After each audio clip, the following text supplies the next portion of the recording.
हरे कृष्णा। हर हर महादेव। आप सभी का दिन शुभ हो। आज है माघ मास की शुक्ल पक्ष की एकादशी तिथि और माघ शुक्ल पक्ष की एकादशी तिथि को जया एकादशी के नाम से जाना जाता है। जो भक्त अपने जीवन में एक बार भी जया एकादशी का व्रत धारण कर लेता है, उसे जन्म जन्मांतर के सभी पापों से मुक्ति मिल जाती है और ऐसे व्यक्ति को कभी प्रेत योनि की प्राप्ति नहीं होती। यहाँ तक कि जया एकादशी का व्रत रखने वाले भक्तों के पितरों को भी प्रेत योनि से मुक्ति हो जाती है। तो आज इसी पवित्र एकादशी तिथि के शुभ अवसर पर आप सभी सुनेंगे जया एकादशी की संपूर्ण कथा। साथ साथ आज आप ठाकुर ठाकुर जी की कुछ अद्भुत कथाएं भी सुनेंगे। आप सभी से अनुरोध है, कथाओं को पूरा सुनकर कमेंट बॉक्स में हरे कृष्णा जरूर लिख दीजिए। भविष्य उत्तर पुराण में भगवान श्री कृष्ण और महाराज युधिष्ठिर के संवाद में इस एकादशी का वर्णन आता है। एक बार युधिष्ठिर महाराज ने हाथ जोड़कर पूछा, हे जनार्दन, माघ मास के शुक्ल पक्ष की एकादशी का क्या नाम है? यह व्रत कैसे करें? किस देवता की इस दिन पूजा करनी चाहिए?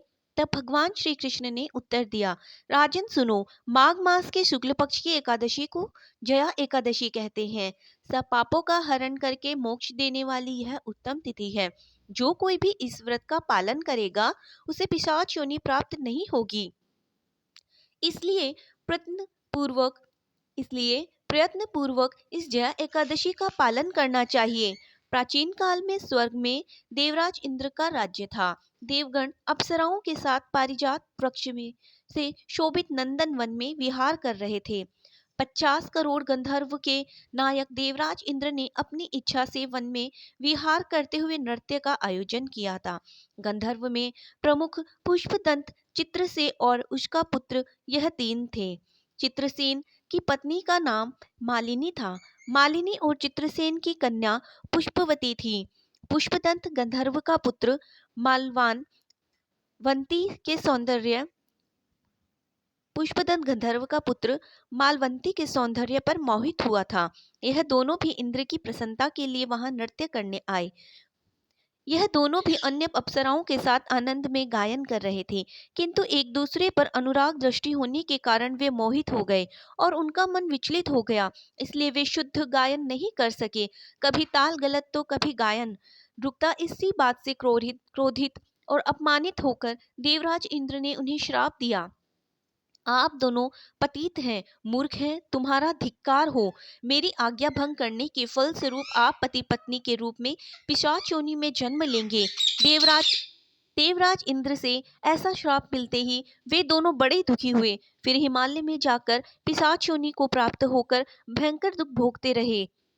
शारीरिक पातक से प्राप्त हुई इस योनि से पीड़ित वे एक दिन पर्वत की गुफा में भ्रमण कर रहे थे कि पिशाचपति ने अपनी पत्नी से पूछा, हमने ऐसा कौन सा पाप किया है जिसके लिए हमें यह योनि मिली? नरक यातनाएं तो दुखदायक है, पर पिशाच योनि में भी बहुत दुख है जो बहुत भयानक है। इसलिए पूर्ण प्रयत्न से इस पाप से छुटकारा प्राप्त करना चाहिए। दोनों चिंता मग्न थे, किंतु भगवान की कृपा से उन्हें माघ महीने की एकादशी तिथि प्राप्त हुई। जया नाम से प्रसिद्धि यह तिथि सब तिथियों में उत्तम है। इस तिथि को उन्होंने अन्न ग्रहण नहीं किया, जल ग्रहण नहीं किया और किसी जीव की हत्या तक नहीं की और ना ही कोई फल खाया। दुख से व्याकुल सूर्यास्त तक वे बरगद के वृक्ष के नीचे बैठे रहे। भयानक रात उनके सामने उपस्थित हुई, पर उन्हें उससे कोई फर्क नहीं पड़ा और काम सुख भी उन्होंने नहीं भोगा। रात्रि समाप्त होने पर सूर्योदय हुआ। द्वादशी का दिन निकला। उन्होंने जया एकादशी के व्रत का पालन किया। उन्होंने रात भर जागरण भी किया और फिर व्रत के पुण्य प्रभाव और भगवान विष्णु की शक्ति के कारण दोनों इस योनि से मुक्त होकर अपने पूर्व रूप को प्राप्त हुए। उनके हृदय से फिर से पहले की तरह अनुराग उत्पन्न हुआ। अलंकार से शोभित होकर विमान में विराजमान होकर वे दोनों स्वर्गलोक को गए।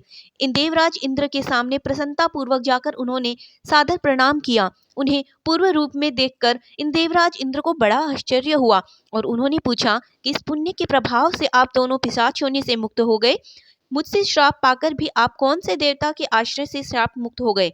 तब मालवंती भगवान वासुदेव की कृपा से तथा जया एकादशी व्रत के पुण्य प्रभाव से हम पिशाच योनि से मुक्त हुए हैं। तब देवराज ने कहा, अब मेरे कहे अनुसार आप दोनों सुधा पान कीजिए। जो लोग भगवान वासुदेव की शरण लेते हैं और एकादशी का पालन करते हैं, वह हमें भी पूजनीय भगवान श्री कृष्ण ने धर्मराज युधिष्ठिर से कहा है। राजन, इसलिए एकादशी का व्रत अवश्य करना चाहिए। जया एकादशी ब्रह्म हत्या के पातक तक से भी मुक्ति करती है। जिसने जया एकादशी के व्रत का पालन किया है, उसने सभी प्रकार का दान तथा यज्ञों का अनुष्ठान करने जैसा पुण्य प्राप्त किया और उसकी महिमा पढ़ते अथवा सुनने से अग्नि सोम यज्ञ का फल भी प्राप्त होता है। यह थी जया एकादशी की कथा। अगर हमसे भजन नहीं हो पा रहा है तो भी हमारी भगवत प्राप्ति निश्चित है, क्योंकि अगर प्रभु से हमारा संबंध दृढ़ है और अगर संबंध दृढ़ है तो हर सांस में भजन होता है और भगवान संबंध का निर्वाह जरूर करते हैं, संबंध की लाज जरूर रखते हैं। विठल नाथ जी यानी गोसाई जी ठाकुर जी के प्रति वात्सल्य भाव रखते थे। जिन जिन लोगों के घर पर ठाकुर जी हैं तो किसी न किसी भाव से आप उनकी सेवा जरूर करते हैं। तो ठाकुर जी के प्रति जो गोसाई जी का भाव था वह वात्सल्य भाव था। अपने पुत्र की तरह वह ठाकुर जी को मानते थे। आप ठाकुर जी को क्या मानते हैं, कमेंट बॉक्स में जरूर बताइए। एक बार विठल जी श्रीनाथ जी का दूध पिला रहे थे।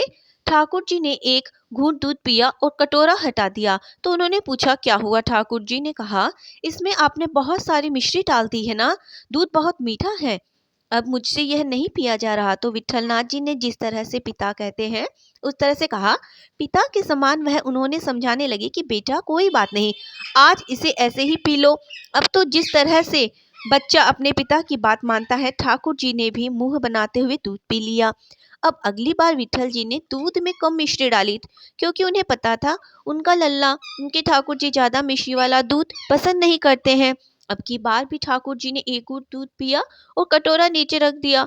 अब की बार विठल जी ने पूछा, क्या हुआ? अब की बार तो मैंने मिश्री बहुत कम डाली। तो ठाकुर जी कहने लगे, आज तो दूध फीका है। और विठलनाथ जी ने कहा, तब तो ऐसे ही पी लो। उन्होंने ठाकुर जी को बहुत दुलार किया, बिल्कुल वैसे ही जैसे अपने किसी बालक को समझाते हुए उनसे किसी बात को मनवाया जाता है। तो इसी तरह से विठलनाथ जी ने ठाकुर जी को खूब दुलार किया और उनका दुलार पाते ही ठाकुर जी ने सारा दूध पी लिया। अगली बार विठलनाथ जी ने दूध और मिश्री अलग अलग करके ठाकुर जी को दे दी, क्योंकि विठलनाथ जी के मन में सोचा कि जब मैं दूध में मिश्री डालकर ठाकुर जी को देता हूँ तो कभी वह मिश्री ज्यादा होने का बहाना बना देते हैं, कभी कम होने का। आज दूध फीका है, बार बार बहाना बनाते हैं और मुझे परेशान करते हैं, तो आज मैं दूध और मिश्री अलग अलग ही देता हूँ, जितनी इच्छा होगी उतनी मिला लेंगे। खुद ही अब ठाकुर जी ने देखा कि आज तो उन्हें मिश्री वाला दूध ना देकर दूध और मिश्री अलग अलग दी गई है। ठाकुर जी कहने लगे कि आज ऐसा क्यों किया आपने? तो विठलनाथ जी कहने लगे, ऐसा इसलिए किया क्योंकि मेरे द्वारा मिलाई हुई मिश्री आपको पसंद जो नहीं आती, इसलिए आज खुद ही मिला लो। ठाकुर जी कहने लगे, मैं तो आपका बालक हूँ और बालक को दूध में मिश्री मिलाना थोड़ी आता है। ऐसा कहकर दौड़कर वे विठलनाथ जी की छाती से लिपट गए। अब ठाकुर जी ने पूछा, उन्हें लगने लगा कि विठल जी अब नाराज हो गए हैं, तो बड़े प्रेम से पूछने लगे, आप मुझसे नाराज हो क्या? अच्छा एक काम करो, आप ही मुझे मिश्री खोलकर दूध पिला दो, मैं तो अपना आपका बालक हूं ना, मैं पी लूंगा। ठाकुर जी की बात सुनते ही विठलनाथ जी के तो आंसू निकलने लगे। अब देखिए ठाकुर जी कैसी कैसी लीलाएं रचते हैं, किस किस तरह से शरारत करते हैं विठलनाथ जी को, वह किस किस तरह से सताते हैं। ऐसा करना विठलनाथ जी को भी अच्छा लगता और ठाकुर जी को भी खूब पसंद आता है। एक दिन विठलनाथ जी ने ठाकुर जी को सुलाने के लिए उनकी सैया और बिछौना तैयार कर दिया। ठाकुर जी कहने लगे, मुंह बनाकर यह सैया ठीक नहीं है। विठलनाथ जी ने देखा ठाकुर जी को पसंद नहीं, जो चीज ठाकुर जी को पसंद नहीं वह काम भला विठलनाथ जी कैसे कर सकते थे। झट से गए और दूसरी सैया ले आए। अब की बार ठाकुर जी कहने लगे, सैया तो ठीक है लेकिन बिछौना ठीक नहीं है। और अब की बार विठलनाथ जी दूसरा बिछौना लेकर आ गए। ठाकुर जी ने देखा बिछौना और सैया तो ठीक है, अब क्या कमी निकाले। इसमें खूब देर तक ध्यान से देखा और फिर कहने लगे, बाबा यह रंग मुझे बिल्कुल पसंद नहीं है। विठलनाथ जी ने देखा तो उनकी पसंद का दूसरा रंग बिछौना ले आए। अब ठाकुर जी बार बार अलग अलग बहाने बनाकर उस सैया पर सोने से मना करने लगे। शाम से रात हो गई, आधी रात बीतने को आई और ठाकुर जी सोने को तैयार नहीं थे। गोसाई जी मेहनत करते करते उनकी पसंद का कभी सैया कभी बिछौना ला लाकर पसीना पसीना हो गई। उन्होंने कहा, आपको कौन सी सैया और कौन सा बिछौना पसंद है? ठाकुर जी तो कहने लगे, मैं तो आपकी गोद में सोऊंगा। बस गोसाई जी ने उन्हें झट अपने हृदय से लगा लिया और फिर तो ठाकुर जी बिना सैया और बिना बिछोने के उनकी गोद में आराम से रात भर सोए। अब एक बार क्या हुआ कि गिरिराज गोवर्धन जी से एक अंदर आया और उसने आकर ठाकुर जी को डरा दिया। नन्हे से ठाकुर जी रोने लगे। झटपट गोसाई उसे समय सेवा में थे। ठाकुर जी भागकर उनकी गोद में आ गए और कहने लगे, इस बंदर को भगाओ, यहाँ से मुझे इस बंदर से डर लग रहा है। गोसाई जी ने मन ही मन सोचा कि आपने तो बड़े बड़े भयंकर राक्षसों को मारा है। राम अवतार में आपके साथ वानरों को ही तो सेना थी। आप आज एक बंदर से डर गए, मेरी तो कुछ समझ नहीं आ रहा। और जब गोसाई जी संयन करने लगे तो ठाकुर जी उनके सपने में उनसे कहा, देखो गोसाई जी, एक ही भाव रखो। एक म्यान में दो तलवार ठीक नहीं होती। एक म्यान में दो तलवार कभी आ नहीं सकती। अगर आपने मुझे पुत्र माना है ना, तो फिर मुझे पुत्र ही मानो। अगर आप मुझे भगवान मानोगे ना, तो मैं फिर आपको ऐश्वर्य दिखाना शुरू कर दूंगा और ऐसा ऐश्वर्य दिखाऊंगा कि आप पार नहीं पा सकते। मैं तो आपका छोटा सा बालक हूँ, तो बंदर से डर रहा हूँ। मेरे इस डर को दूर कर दो। गोसाई जी झट नींद से उठे और उन्हें ऐसा एहसास हुआ कि कैसे उनके ठाकुर जी ने बंदर से डरकर उनसे सहायता मांगी कि इस बंदर को भगा दो, मुझे इस बंदर से डर लग रहा है। अब गोसाई जी के हृदय में वात्सल्य जाग आया और उन्होंने ठाकुर जी को गले से लगा लिया। तो ऐसे हैं ठाकुर जी। अब एक बार गोसाई जी ने यहाँ चूड़ियां पहनाने वाली आई। गोसाई जी ने कहा कि मेरी सारी बहुओं को चूड़ियां पहना दो और हाँ, पैसे मुझसे ले लेना। गोसाई जी के 7 पुत्र थे और उनकी 7 पुत्र बहुएं थी। उन्होंने एक नहीं कहा कि मेरी सातों बहुओं को चूड़ी पहनाओ। उन्होंने तो कहा, यहाँ की सारी बहुओं को चूड़ी पहना दो।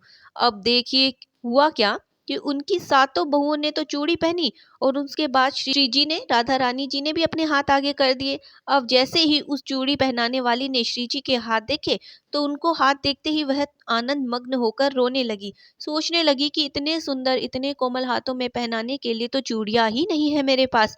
अब श्री जी ने चूड़ी वालों को इशारा किया, अरे क्या देख रही हो, पहनाओ ना चूड़ियां। फिर तो उसने जो जो श्री राधा द्वारा इशारा हुआ उनके उनके अनुसार ही रंग बिरंगी चूड़ियां पहना दी। अब जब तक गोसाई जी के पास पैसे लेने गई तो उन्होंने तो 7 बहुओं के हिसाब से पैसे दिए। तो चूड़ी वाली कहने लगी कि आप 7 बहुओं के पैसे दे रहे हैं? अरे 7 नहीं, 8 बहुओं के पैसे दीजिए। उसने कहा कि मैंने तो आपकी 8 बहुओं को चूड़ियां पहनाई है। और फिर वह श्री जी की सुंदरता का वर्णन करते करते रोने लगी। गोसाई जी को कुछ समझ नहीं आया और उन्होंने झंझट से बचने के लिए पैसे दे दिए। वह सोचने लगी कि इस चूड़ी वाली को पैसे ज्यादा चाहिए होंगे, इसलिए बहाने बना रही है। अब जब इधर गोसाई जी रात में सो रहे थे तो श्री राधा जी ने उनसे कहा कि अच्छा, एक बात बताइए बाबा, आप उस चूड़ी वाली से क्यों झगड़ा कर रहे थे? क्या आप ठाकुर जी को अपना पुत्र नहीं मानते? अगर आप उन्हें पुत्र नहीं मानते तो फिर तो मैं भी आपकी बहू नहीं हुई ना। अगर आप उन्हें अपना पुत्र मानते हो तो आप ही बताइए, क्या मैं आपकी बहू नहीं हूँ? अगर आप उनसे कहते कि मेरी सातों बहुओं को चूड़ी पहना दो, तो मैं नहीं जाती। लेकिन आपने तो कहा कि मेरी सारी बहुओं को चूड़ी पहना दो, तो बस मुझे तो आपकी बात माननी थी, तो मैं भी गई। मैंने भी चूड़ियां पहन ली। अब गोसाई जी तुरंत नींद से झटपट उठे और फिर बैठे बैठे रात भर रोते रहे कि हमारी लाडली जी कितना भाव स्वीकार करने वाली है। अब यहाँ पर साधकों के लिए एक बात का ध्यान रखना बहुत जरूरी है। यदि आप गुरु प्रदत्त भाव के अनुसार और गुरु प्रदत्त संबंध के अनुसार सेवा करेंगे, यानी जो मार्ग आपके गुरु ने आपको दिखाया है, जो दीक्षा आपके गुरु ने दी है, उसके अनुसार यदि आप ठाकुर जी की सेवा करेंगे तो आपकी वह सेवा बहुत जल्द जल्द सिद्ध हो जाती है और आपके आराध्य देव आपसी बातें करने लगेंगे, जैसा विठल नाथ जी के ठाकुर जी से बातें करते थे, उनके साथ लीलाएं करते थे, उनसे बात मनुहार करवाते थे। भक्त की हर बात को आराध्य देव हर क्षण सुन रहे हैं। गोसाई जी की बात सुनकर श्री जी झट-चूड़ी पहनने चली गई। हमारा प्रभु के लिए जो भाव है, जो संबंध है, वो दृढ़ होना चाहिए। भक्त और भगवान के बीच में जो झिझक होती है, वो नहीं होनी चाहिए। आप अपने भगवान को, अपने ठाकुर जी को ऐसे पूजो जैसे आपके घर में कोई नन्हा सजीव बालक हो। जैसे उस बालक की जो आवश्यकता है, उसे क्या-क्या अच्छा लगता है, क्या अच्छा नहीं लगता है, इस तरह से आप अपने ठाकुर जी की सेवा करो। ठाकुर जी आपसे उस तरह बात करेंगे जैसे विट्ठलनाथ जी से किया करते थे। तो हम जैसा गुरुदेव जी से द्वारा भाव अपने मन में रखेंगे, वैसा ही अनुभव हमारे आराध्य देव हमें करवाएंगे। अब एक बार विट्ठलनाथ जी ठाकुर जी को भोग लगा रहे थे, तो उन्हें भोग में तिनका दिखा।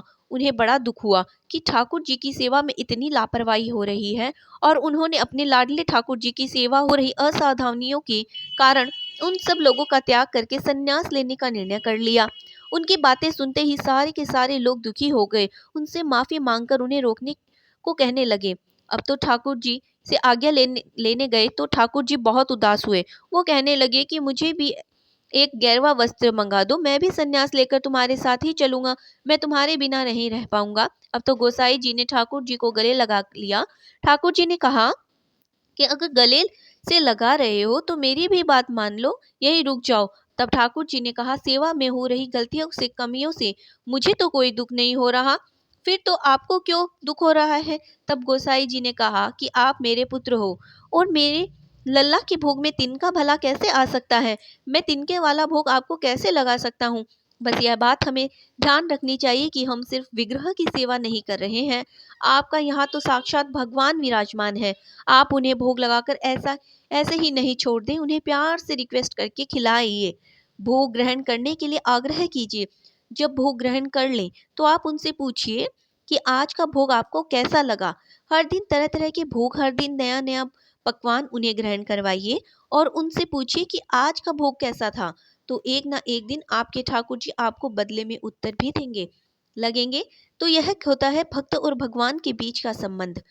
सच्ची सेवा हमें भी इस भाव से सारी सेवाएं बिना गलतियों के करनी चाहिए।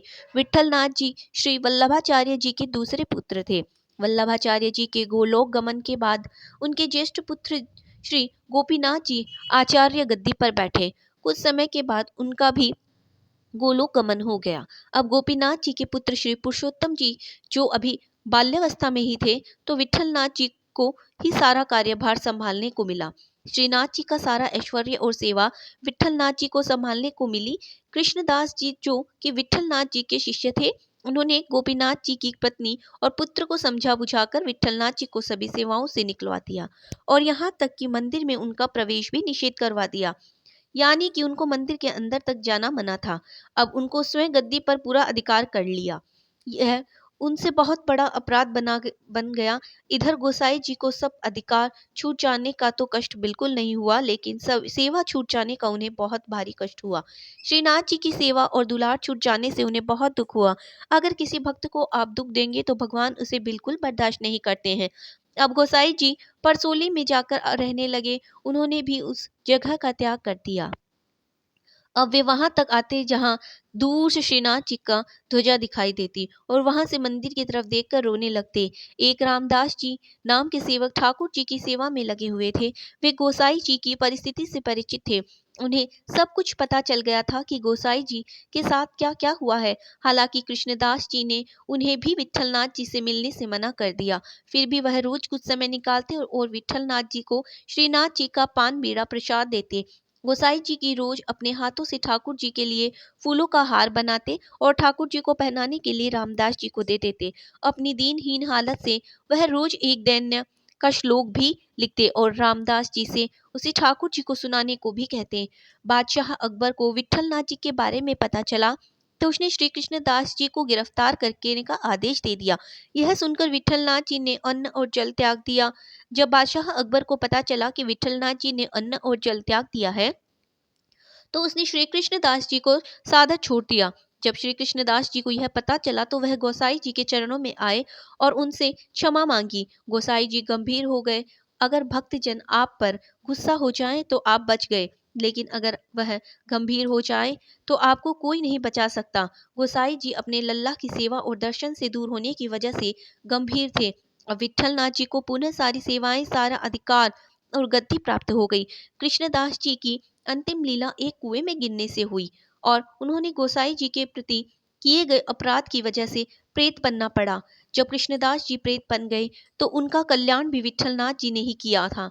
वज्र के ब्रज के मंदिरों में एक अनोखी परंपरा है। जब वहां पर कोई भी भक्त मंदिर के विग्रहों के लिए माला लेकर जाता है तो वहां के पुजारी उसे माला को विग्रह से केवल स्पर्श कराकर उसी भक्त के गले में माला पहना देते हैं। इससे पीछे दरअसल एक बड़ी प्रीत कथा है। श्रुति हो के अनुसार बादशाह अकबर के समय की बात है। एक वैष्णव भक्त प्रतिपद श्रीनाथ जी के लिए माला लेकर जाता था। एक दिन अकबर का सेनापति भी ठीक उसी समय माला लेने पहुंचा, जबकि माली के पास केवल एक ही माला शेष थी। वैष्णव भक्त और अकबर के सेनापति दोनों ही उस माला को खरीदने के लिए अड़ गए। इस धर्म संकट से मुक्ति पाने के लिए माली ने कहा कि जो भी अधिक दाम देगा मैं उसे ही माला बेच दूंगा। अब दोनों ओर में से माला को खरीदने के लिए बोली लगनी शुरू हो गई। जब माला की बोली अधिक दाम पर पहुंची तो अकबर के सेनापति ने बोली बंद कर दी। अब वैष्णव भक्त को अपनी बोली के अनुसार दाम देने थे। भक्त तो अकिंचन ब्राह्मण था, उसके पास इतना धन नहीं था, सो उसने उसके घर सहित जो कुछ भी उसके पास था सब कुछ बेच कर दाम चुका दिए, माला खरीद ली। अब जैसे ही उसने एक माला श्रीनाथ जी के गले में डाली वैसे ही उनकी गर्दन झुक गई। श्रीनाथ जी को झुके देखकर उसकी सेवा में जो भी पुजारी थे सब भयभीत हो गए। उनसे पूछने लगे। जब श्रीनाथ जी ने सारी कथा उन्हें बताई और उस भक्त की तब सहायता करने का कहा। जब पुजारी ने उस भक्त को घर सहित सारी व्यवस्थाएं पूर्ववत कर दी, पहले की तरह कर दी, सब कुछ उनके घर में भर दिया, तब जाकर श्रीनाथ जी सीधे हुए। तब से आज तक व्रज में यह परंपरा है कि भक्त की माला श्री विग्रह को स्पर्श कराकर उसे ही पहना दी जाएगी। किंवदंती हो के अनुसार यह घटना गोवर्धन स्थित जतिपुरा मुखारविंद की है और ऐसी मान्यता है कि श्रीनाथ जी द्वारा में जो श्रीनाथ जी का विग्रह है वह इन्हीं ठाकुर जी का रूप है। यह थी आज की कथाएं। आपको अच्छी लगे तो वीडियो को लाइक करके सब्सक्राइब अवश्य करें और कमेंट बॉक्स में जय श्री हरि और जय एकादशी माता का जयकारा लगा दीजिए। धन्यवाद।